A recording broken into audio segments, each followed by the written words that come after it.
Hi everybody, welcome back to another lesson. Today we are going to take a look at another piece of grammar, which is exactly the past tense and how we can construct that in Danish. First of all, we're going to take a look at how we can start from infinitive and then turn words into the past tense. We're going to look at the regular and irregular forms of past tense that we have. Fortunately, like in any language, we have a lot of irregular words which are a bit, let's say, tricky because they don't follow the normal rules. We are going to take a look at them and we are going to improve pronunciation throughout the whole thing. So let's take a look at the three different kinds of past tense endings that we can have. They are all here. Let's take a look at the first infinitive word, which is at spise, to eat. We see, as we have learned in earlier lessons, that the infinitive is created by adding an e at the end of the imperative. So at spise, to eat. When we want to put this word in the past tense, we add a te instead of the e, and it sounds like this. Jeg spiste. Jeg spiste. I ate. This is the past. The other form of the past we can create is like at snakke, which means to speak or to talk. It turns into jeg snakkede in the past tense. I talked. Jeg snakkede. So we can add an ede at the end of the infinitive. This is also one of the forms.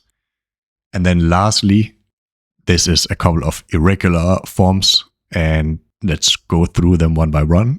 At gå, jeg gik. To walk, I walked. And at løbe, jeg løb. The first case here for at gå, we see that there's a complete new word. Basically, it doesn't follow any kind of rule. There's a vowel change, but also another consonant at the end of the word. We have a bunch of those. At the end of the lesson, we're going to have a list of some of the most common irregular ones. Another irregular verb, which is something that they occur more often, I would say. So at løbe, jeg løb. We see here how in the past there's just no ending. It's just the imperative, essentially. This is some examples. Let's take a look at some other verbs here in the same fashion as before. So we have here at bo, which means to live. Not to be alive, but to live like in a house. I live in a city, and so on. Jeg boede, I lived. We have at læse, to read. Jeg læste, I read. And at være, which means to be.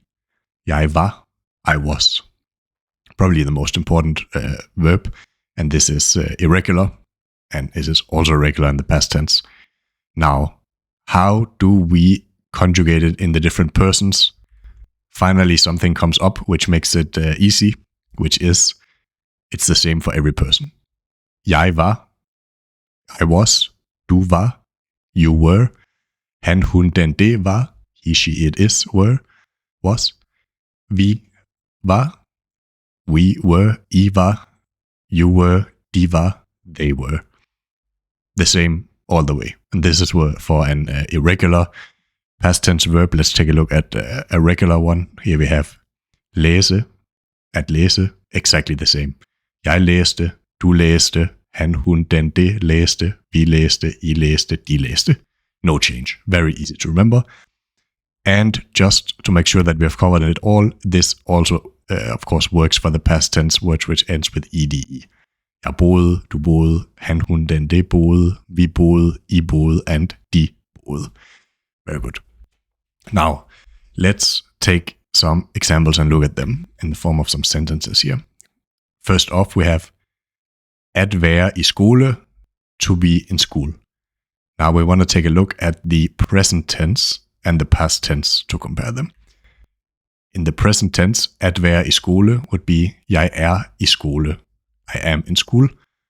And in the past tense, jeg var i skole. So nothing really changes here except for the verb tense. Otherwise, the rest stays the same. Let's take another example here. At kende svaret. To know the answer. At kende svaret. In the present tense, han kender svaret. He knows the answer. Han kender svaret. And in the past, han kendte svaret. Han kendte svaret. The TE ending. That's what we see here. Okay, another example. At kigge på fugle. To look at birds. Han kigger på fugle. He looks at birds. Han kiggede på fugle. He looked at birds. Okay, now another one, also good to know. At lave mad, it means to cook. I wrote here in parentheses to make food. If you directly translate it, this is what it means. At lave is actually to make or to create, and mad means food. So it's a compound verb. Very important to remember this one.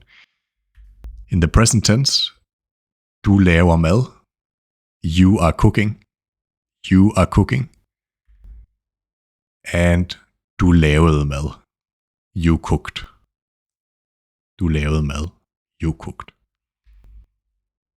Now let's take a look at one of the irregular examples here. At gå en tur. To go for a walk. At gå en tur. Present tense. Vi går en tur. We go for a walk. So we see here at gå. Even though it's irregular, it's still in the present tense follows the correct rules that we know for present tense.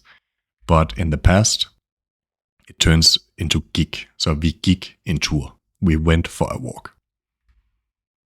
Very good. Here is a short list of some of the more, let's say, useful irregular verbs that you'll use quite a lot. So let's go through them. I will first read the infinitive and then the past tense and pronounce it, and you can feel free to repeat afterwards. At have, to have. Havde, had. At komme, to come. Kom, kom, came. At gøre means to do. Gjorde, did. At sige, to say. Sagde, said. At hede, to be called. Hed, was called. At tage, to take. Tog, took. Not to be confused with the Danish word for train, which is spelled the same way, but pronounced tog. Here, to take in the past tense is pronounced tog. Then we have at trække, to pull. Trak, pulled. Lægge, to put or to lay. Lagde, put or laid. Very good. That was the overview for today of the past tense. I hope that you take something with you, that you are now feeling the confidence to go out there and try to speak about your past in Danish. So thank you very much for tuning in and having learned how to form the past tense from infinitive, some regular and irregular verbs, and of course, you will have improved your pronunciation after this lessons. Thank you very much, and I will see you in the next video. Please subscribe, please like. As always, it really helps. See you guys. Hej hej. Vi ses. Farvel.